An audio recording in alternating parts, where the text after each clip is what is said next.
Parents, the following program is intended for people over the age of 13. If your kids are younger than that, please use the YouTube Kids app.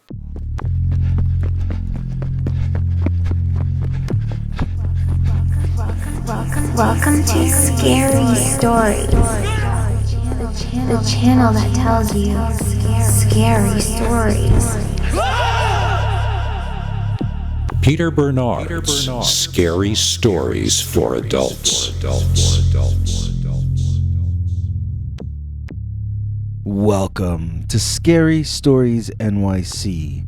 I'm Henry Lee Dogman, filling in for your old pal Bigfoot, who doesn't love you as much as I do. Before we begin, I'd like to say this episode is executive produced by Talon the Raven. Thank you, Talon the Raven. We couldn't do it without you. If any of the rest of you would like to become a Scary Stories executive producer, just join the paid subscribers club at peterbernard.com. You get 4 free uncensored stories each month, and you can join for as low as $1.50 per month.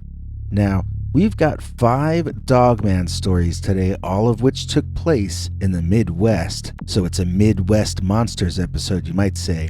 This show might run a bit longer than usual, so this is the last you'll see of me till next time. I'm just going to run the stories end to end with no interruptions. Get your popcorn or your hot chocolate or your coffee or whatever it is that gets you ready to be scared, because we've got 5 straight creepy Dogman stories, and they're starting right now with a tale we call Savage Dogman Wrecked My Family's Farm. Dear Scary Stories NYC, when I grew up, my family were farmers. We aren't anymore, and that's because Dogman wrecked my family's farm. I don't want to say exactly where this all happened because some of us are still trying to sell off some of the remaining land, but I will admit that we lived in Nebraska. For generations, we had been farmers and nothing but farmers. Now, we've all essentially had to learn to code, as they say. We work in supermarkets, and as delivery people now mostly, we drive for Uber.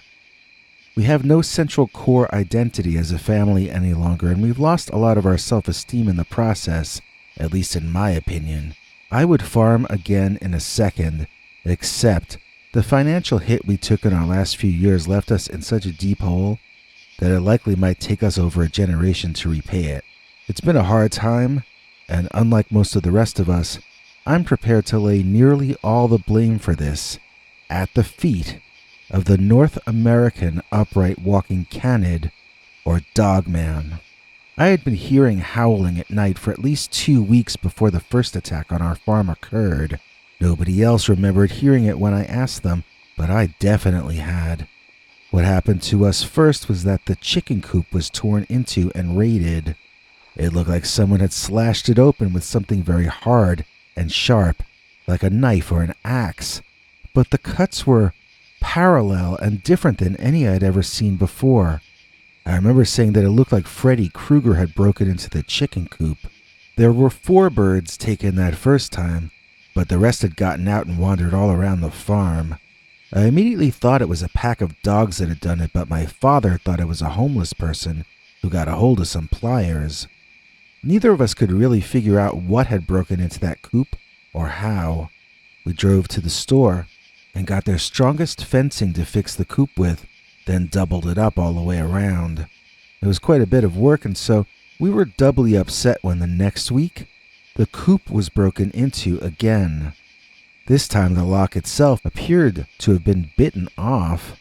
I had upgraded the caging but not the lock, since I didn't expect dogs to attack the lock. Now my father was furious at me, since in his mind, this proved his theory that I was a homeless person with a set of pliers. Nothing about the way that lock was broken off made me change my mind about it being a pack of dogs. After all, dogs can tear a bumper off a car with the strength in their jaws. They could certainly bite off the lock that we had been using. I just didn't expect them to be focused enough to have done something like that. My father decided to fix the coop himself that time, since he no longer trusted me to handle it. A rift formed between us that had never existed before. Soon, We had bigger problems as our cattle were being systematically eliminated in a manner that we never really were able to explain exactly. They'd be belly up in the mornings with parts of their bodies removed. The cuts were geometrically shaped, yet my father now insisted we were dealing with a pack of dogs. Our entire argument was over him disagreeing with me that a pack of dogs had broken into the chicken coop, and now he was arguing that somehow a pack of dogs that he hadn't believed in up to that point was making straight and circular incisions and somehow removing organs from our cattle. The incidents all came to a head when my father ran home screaming one night toward the house. We all heard him before we saw him, and at first we ran out toward him to see if he needed our help. We stopped and turned around and ran back when we saw what he was running away from. It was my pack of dogs, and it was his homeless person. It was both at the same time. My father was being pursued by a dog that ran on its hind legs somehow, or else a hairy man with a dog head. You could call it either because it looked like both. I never saw anything like it before, and I hope to never see anything like it again. It did not look like a man in a costume, or a projection, or a puppet, or a special effect. It looked like an animal with backward bent legs running faster than I'd ever seen anything move across the face of the earth. After my father got inside and closed the door, we expected that creature to hit our house hard. At the speed it was running, I was afraid it would crash through a window and be inside right away. But that Dogman never hit into our house. By the time we got up the nerve to peek outside, there was no sign left of the thing. It was as if it had taken the elevator back down to whatever hell it sprang out of. So we didn't see that Dogman again. But the destruction on our farm continued. By the time we tried to sell, it was too late. Dad managed to sell 2 or 3 of the cows, and the rest of the entire farm was pretty much written off as a loss. Our family history as farmers was over. I don't know what kind of thing that Dogman is, but it's a terrifying thing. All of our lives are in tatters because Savage Dogman wrecked my family farm. Dogman in Iowa? I swear it's true.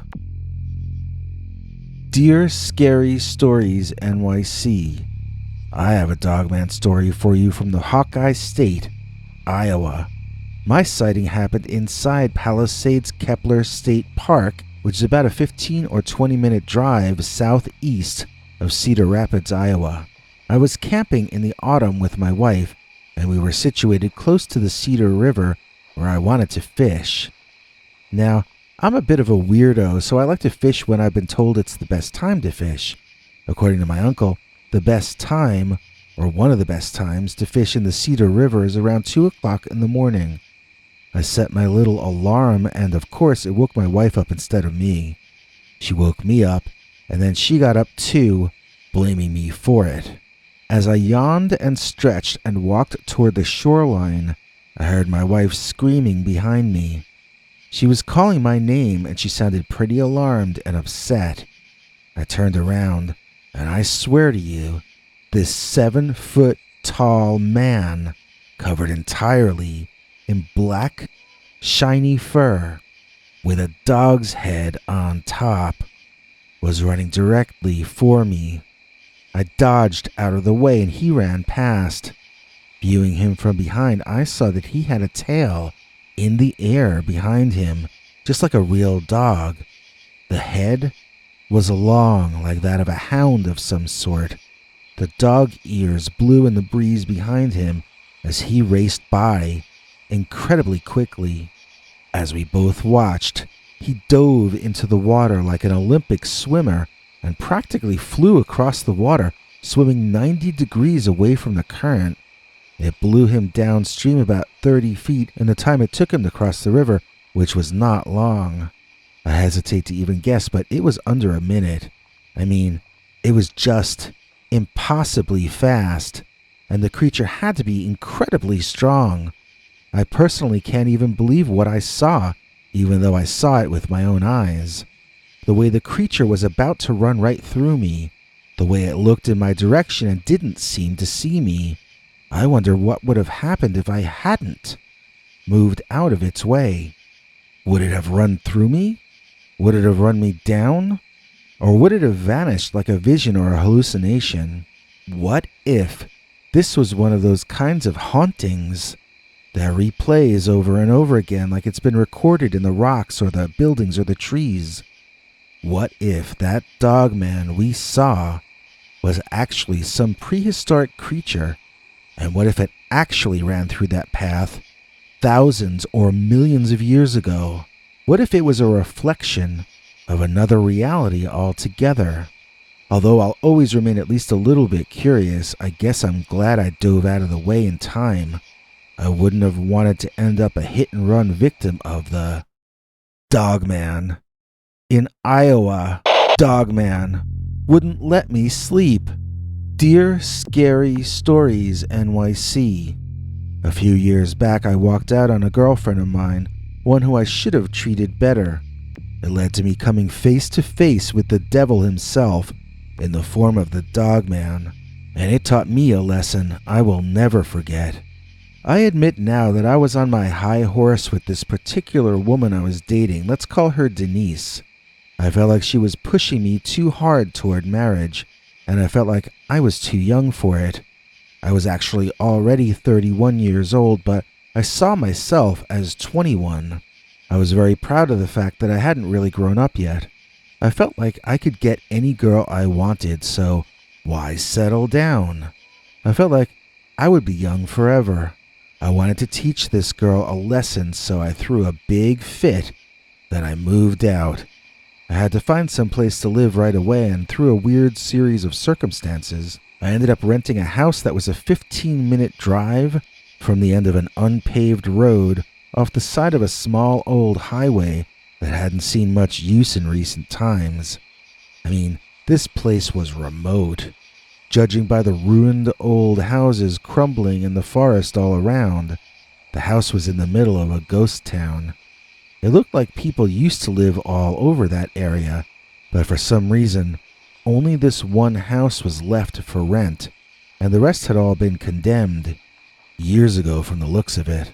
It was like driving through nowhere for 40 minutes, then walking through a house graveyard and staying in a dusty old dump. But the electricity worked, and I was getting to show off for that girl that I could live without her. No Wi-Fi, though. So, that first night, I heard a dog outside, making a terrible howling. It kept getting louder each time I heard it, until finally it was so loud that the windows of my room were literally shaking. I got up and went over to the window, opening it as loudly and angrily as I could. Then I shouted out that window for that dog to shut up. And as I did so, I saw the dog in question for the first time. Only it wasn't a dog. It was a man. A very, very tall, hairy man. And he was standing in the middle of the yard behind the house, howling his dog head off. That's right. This was a dog-headed man like Saint Christopher, but not wearing a priest's robes. I watched as the creature looked toward me, its tongue hanging out, panting, looking sort of curious. Then, when that dog's eyes met mine, I watched as his body instantly, instinctively, automatically snapped into an offensive position, ready to spring into an attack. I saw its eyes narrow to slits, then widen and completely dilate. I watched as its lips curled back, exposing horrible-looking giant-fanged teeth. Slamming the window shut, I saw that Dogman nearly fly toward me, slamming into the frame of that window and barking at me as though this were its home and I were some kind of burglar. This Dogman meant business.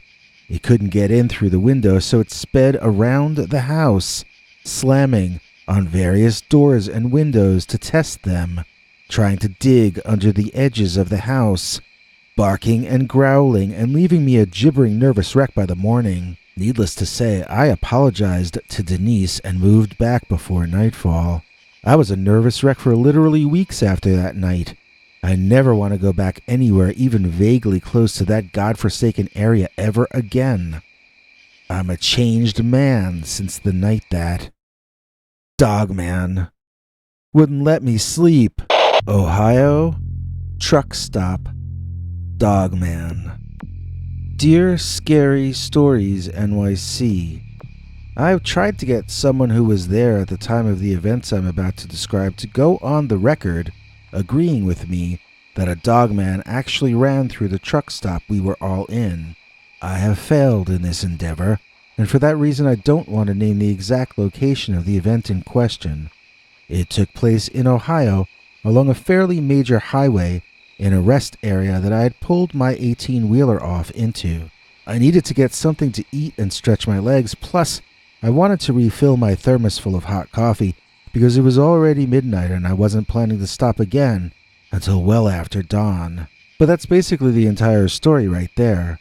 I was coming out of the diner with my thermos, and I was walking across the parking lot over toward the gas station where I'd parked my rig.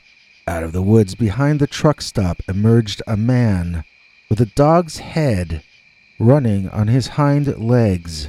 I remember in the darkness him seeming very dark brown like a black bear possibly, but the body proportions were different from those of a bear. It ran like a man, like a runner. It didn't move along like a bear, which can only run on all fours and is limited to a stroll when it's on its hind legs. This guy wasn't out for a stroll. He had a place to go, and he was in a hurry to get there. I watched him race through the truck stop, bipedally, and then out onto the highway. We, the few of us there who had seen him run past, exclaimed things loudly when we saw him race into traffic. I heard car horns and tires screeching, but the dogman ignored all of it and was across the entire highway in seconds. It then entered the woods on the other side, and we all sort of started shouting in relief and amazement. "You don't see that every day," one person said, and we all echoed similar sentiments. It had sure gotten our blood racing for a minute. But then, just like that, it was all over, and we just went back to our separate lives, doing whatever mundane business we would have been doing anyway if a dogman hadn't just raced across our paths. It seemed like somehow something should be different after something like that happens, but I still had a delivery to make by the morning, and I still wasn't going to be getting any sleep that night. And so, back onto the road I went, driving through the night, just as though I hadn't briefly encountered the Ohio truck stop Dogman, the werewolf of Woodstock. Dear Scary Stories NYC, I have a story about seeing the Dogman near Woodstock. Not Woodstock in New York State, but Woodstock in Minnesota. That's where I was the day it happened, Woodstock, Minnesota, riding my bike down the Casey Jones State Trail toward the Pipestone National Monument. It's about an hour each way, at least at the speed I used to go. I used to love to chill out there. I had visited the place several times earlier, but that was the last time I would ever make that trip to the Pipestone National Monument, and I bet you can already guess why. So, my Dogman sighting did not happen in Woodstock exactly. It happened on the way back to Woodstock from the National Monument. I just thought that Woodstock werewolf sounded cooler than the Dogman of Casey Jones State Trail, that's all. This was back in the 1970s when I was traveling the country trying to find myself, as they used to say back then. I stayed in Woodstock almost 7 months just because I loved the name of it. I also sent postcards from there to everyone I could think of, everyone whose address I had with me. Back then you would carry a physical book with you, and you'd end up with addresses of random people sometimes. A guy you met one time at a party, a girl who was friends with a friend of yours but you couldn't remember which one she was, that sort of thing. Well, they all got postcards from Woodstock, Minnesota from me. These days, I'd put one photo on Facebook, get 3 likes, and move on, but that was the 1970s, and the world was still allowed to be fun back then. That's not to say encountering what we now call the Dogman was fun in any way. I thought I was having a flashback at the time, to be honest, but nothing else about the experience was like a trip, so I think it actually happened. What I mean is, I don't think it was a hallucination. I was riding my bike back from the National Monument to Woodstock, as I said. All of a sudden, to my right, I thought I saw a person way off in the distance running toward me. He seemed to be waving his arms over his head wildly, which I interpreted as him trying to flag me down. I wasn't sure if it was someone in distress who needed my help, or if it was a lunatic running at me to do me some kind of harm. As I drew closer, I could see that this guy had a dog mask on his head. Alarm bells went off inside me. He must be crazy. He'd have to be crazy to be out running wearing some kind of a mask. I pedaled my bike harder, but the guy just kept running after me like a lunatic, and each time I looked back at him, he seemed to be getting closer. And the closer he got, the less he looked like a guy in a mask. More and more, it seemed as though I were looking at some kind of animal. That's when I really thought I was tripping.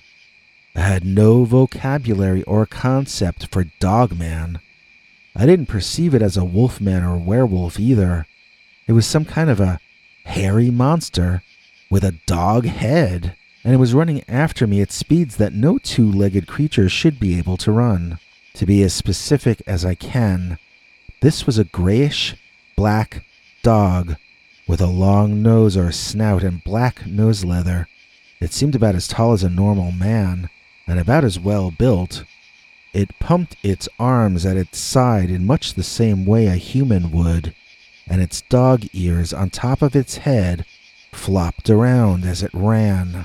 Its eyes gave off a sharp eye shine in the growing dusk, and it gave the overall impression of being utterly insane, possibly even rabid.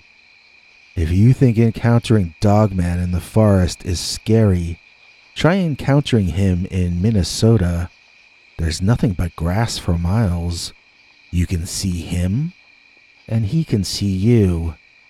There's no place to hide, so you've got to run, or in my case, pedal. He had been chasing me for 10 minutes, and I was starting to grow tired. It began to dawn on me that he could have probably overtaken me by now.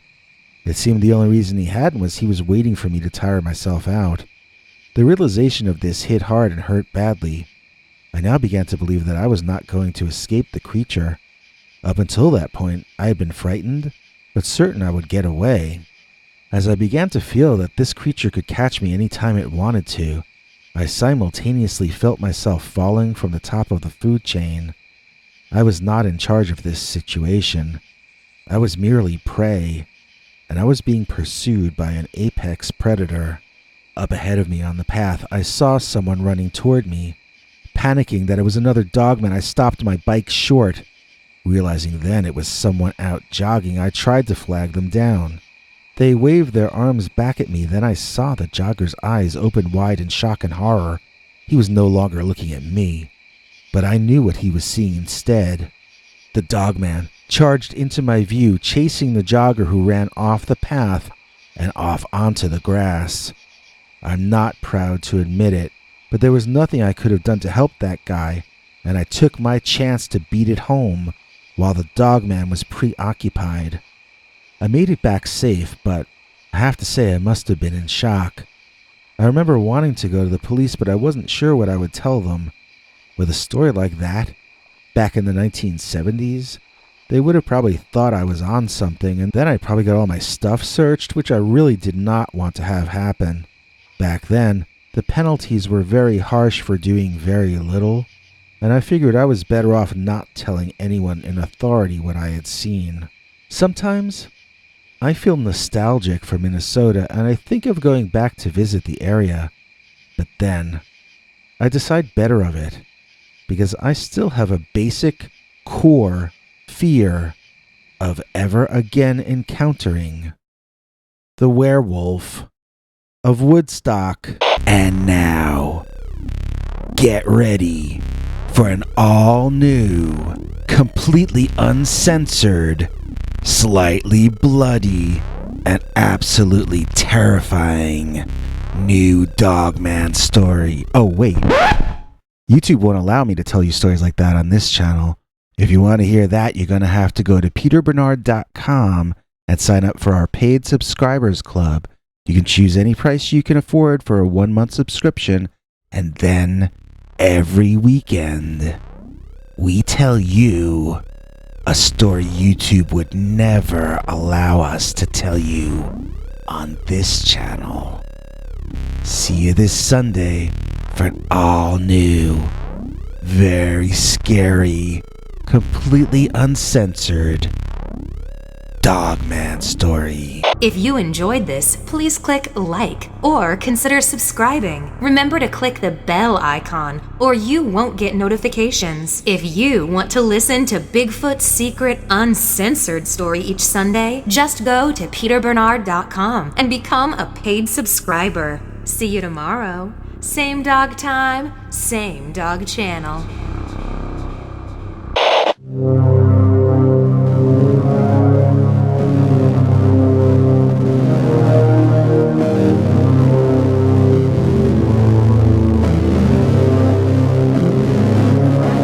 Come back for more scary stories.